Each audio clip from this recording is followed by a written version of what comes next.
The Samsung Galaxy Z Fold 4 is the kind of phone that makes you feel more powerful when you're using it. There's now a taskbar for easier multitasking. You can drag and drop items from one window to another, and more apps are optimized for the huge 7.6-inch display, whether it's taking calls on Google Meet or running Facebook and Messenger side by side. The front is better too, with a wider cover display that feels less claustrophobic. Add in an upgraded camera system that rivals the Galaxy S22, slimmer bezels, and the latest Snapdragon chip, and the Z Fold 4 is quite the powerhouse. But is having a tablet and phone in one worth $17.99? Here's the pros and cons in my Galaxy Z Fold 4 review. The good news is that the Galaxy Z Fold 4 has a slimmer hinge than the Fold 3 and that the design is lighter. The bad news is that this is still one thick and heavy phone. The hinge on the Fold 4 definitely looks less chunky, especially when the phone is closed, though there's still a noticeable gap between the two halves. The right side of the Fold still houses the volume controls and the power button that doubles as a fingerprint reader. The front of the Z Fold 4 has a wider 6.2-inch display, which makes using the cover screen more comfortable for doing things like responding to emails and quickly changing tracks in Spotify. That way you don't have to use the main screen for certain tasks and save on battery life. Opening and closing the Z Fold 4 is mostly satisfying, with less of a creaky sound this time around. And this phone is pretty durable as foldables go. There's strong Gorilla Glass thickness on the cover screen and rear glass, and the main panel now has an optimized layer structure for reducing damage. The Z Fold 4 is IPX8 water resistant for 1.5 meters of water for up to 30 minutes, but it's not dust resistant, so we would not bring it to the beach. Weighing 9.28 ounces, the Z Fold 4 is a bit lighter than the Z Fold 3's 9.55 ounces, but it's still quite thick at 0.55 to 0.62 inches when closed, which is basically double the iPhone 13 Pro Max. In terms of colors, you can take your pick between gray-green, beige, and phantom black. And there's a burgundy color exclusive through Samsung.com. We tested the gray-green model, which has an executive vibe but isn't too boring. The Galaxy Z Fold 4's main display is still huge at 7.6 inches, but now it's more immersive thanks to slimmer bezels and a brighter panel.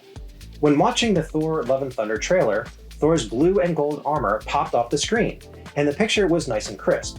And when watching Night Shift with Jamie Foxx on Netflix, I like that I could go full screen, though it does cut off some detail to the left and right. On our lab tests, the Fold 4 screen reached 905 nits of brightness, which is considerably more than the 733 nits registered by the Z Fold 3. The S22 Ultra and the iPhone 13 Pro Max are both brighter, but this is still a great improvement.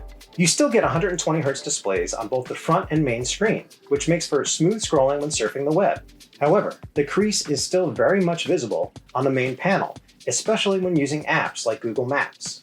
One of the biggest improvements with the Galaxy Z Fold 4 is the software, and that's thanks to the new Android 12L operating system on board. The special version of Android is designed for large screen and foldable devices.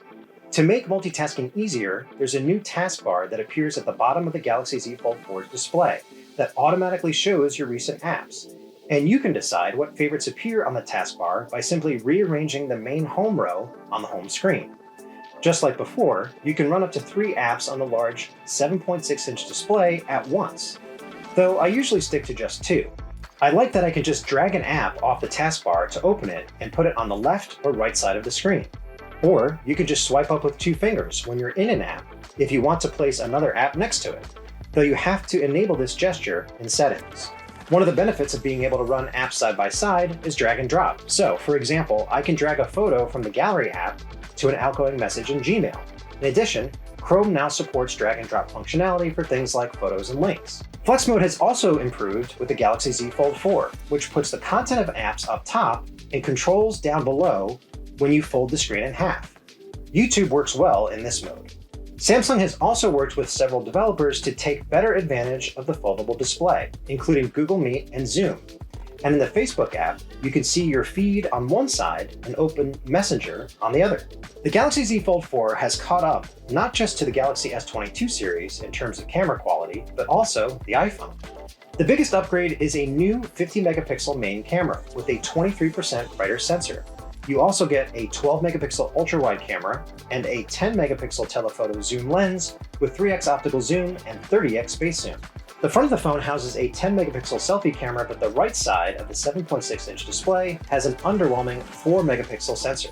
With Flex Mode engaged, you can take photos hands-free or use the rear cam selfie mode to use the superior back cameras for taking selfies while using the cover display to preview. Based on our photo comparisons with the iPhone 13 Pro Max, the Galaxy Z Fold 4 definitely holds its own, and it actually outperforms Apple's camera in a few shots. In this close-up of a hibiscus flower, the coloring is more natural in the Galaxy Z Fold 4 shot, while there's more of a yellow tinge to the iPhone 13 Pro Max. But I give an edge to the iPhone here because you can make out more details in the petals, and the flower stands out more from the background. I normally prefer iPhones for portrait photos, but in this case, I give the nod to the Galaxy Z Fold 4. My face looks brighter without being washed out, and my blue shirt pops a bit more. The iPhone 13 Pro Max pic looks a bit too warm and a little flat by comparison. Here's another win for the Galaxy Z Fold 4. In this shot of a statue, Samsung's camera brings out more details in the shadows, especially as you look towards the top of the structure. This fruit tart looks especially delicious through both the Galaxy Z Fold 4 and the iPhone 13 Pro Max. But I give an edge to the iPhone for nailing the details in the blackberries. The focus is a bit softer through the Samsung and the colors oversaturated. The Galaxy Z Fold 4 produces a slightly worse image of this fountain in Bryant Park, as there's a hazy film over the shot, especially towards the top of the frame. The water also looks crisper through the iPhone. With night mode engaged on both phones, the Galaxy Z Fold 4 manages a brighter overall shot with this coffee mug. The blue in the mug looks a bit richer through the iPhone though. The Galaxy Z Fold 4 starts to pull ahead when we start comparing zoom performance. Its shot looks warmer and more detailed compared to the iPhone, which comes out a bit fuzzy. The Fold 4 maxes out at 30x space zoom compared to 15x for the iPhone 13 Pro Max, so you can see how much further you can really go in if you want to. The Galaxy Z Fold 4 gives you 3 ways to snap a selfie, and I'd avoid one of them. The Z Fold 4's front 10 megapixel cover camera does a very good job capturing the detail in my blue shirt and even the pillows in the background. However, the under display camera captures a fuzzier image, owing to its crappy 4 megapixel resolution. My skin looks artificially brightened, and it's clear Samsung has tried to make some improvements, but this camera would never be my first choice. If you want the best possible results and a wider field of view, you can engage rear camera selfie mode. You just go to take a selfie with the cover closed and press a button in the top left corner, then flip open the display. You'll also enjoy a wider field of view and the results look sharp. The Galaxy Z Fold 4 is powered by the new Snapdragon 8 Plus Gen 1 chip along with 12 gigs of RAM. The default storage is 256 gigs, but you can upgrade to 512 or now 1 terabyte. During my testing, the Galaxy Z Fold 4 was snappy and responsive, but I experienced a couple of instances where an app stopped responding when running 2 apps side by side. This happened when dragging and dropping photos from Gallery to Google Drive. Gaming performance has been strong. I enjoy turbo boosting and performing 360-degree turns in the Asphalt 7 racing game, and having a large display helped me appreciate finer details like splashes of water hitting my car. I also had a blast playing Call of Duty Mobile. Even with multiple enemies on screen, gameplay remained smooth, even if my aim wasn't so great.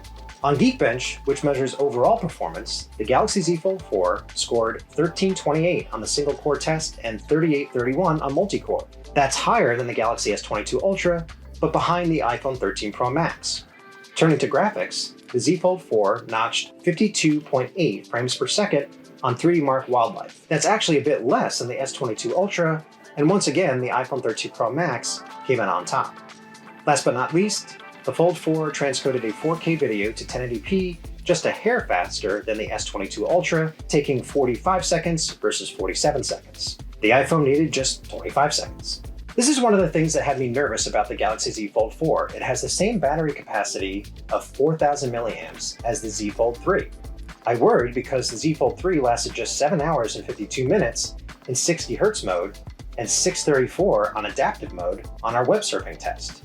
The good news is that the Galaxy Z Fold 4 lasted a much longer 11 hours and 31 minutes in our first round of testing at 60 Hz. That would place this phone on our list of the best phone battery life. But we'll be running additional tests in other modes. The Galaxy Z Fold 4 supports fast charging that should get you to 50% in 30 minutes. And this foldable also offers fast wireless charging and wireless power share for juicing up your Galaxy Buds Pro 2 or Galaxy Watch 5 using the back of the phone.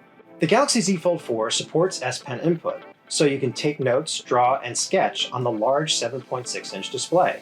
However, there's no built-in holster for the pen, as there is on the Galaxy S22 Ultra. Instead, you'll have to spring for a separate case if you want to secure your stylus while you're on the go. Samsung sells a case that includes an S Pen for $90, but that's adding even more expense and weight to a pricey and heavy phone. Although it doesn't have much competition, the Galaxy Z Fold 4 is the best foldable phone right now, and Samsung deserves credit for all the refinements here, including the new multitasking capabilities and better cameras. Even after 4 generations, there's something undeniably cool about having a phone and tablet in one gadget. However, the asking price of $1799 is very high, and the Galaxy Z Fold 4 is still quite heavy and bulky, even though it's trimmed down a bit. I'd like to see a true redesign, like maybe a much slimmer phone without a cover display, or even a slidable phone for extending the screen. But for now, this sequel is pretty satisfying. For Tom's Guide, this is Mark Spoonauer.